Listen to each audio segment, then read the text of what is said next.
Dance is my escape from everything. It inspires me to keep fighting. I cry, but I can still move on. My emotions show I dance because it keeps me the fire in my life.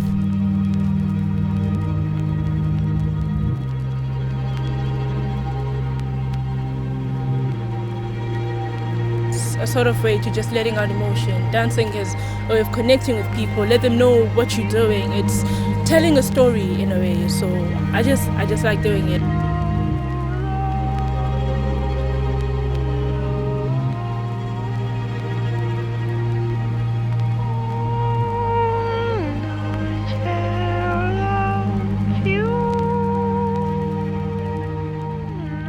It's like you're in your own world, which you control everything. You call the shots. If I wanna move like this, I move like this, and nobody's gonna judge me.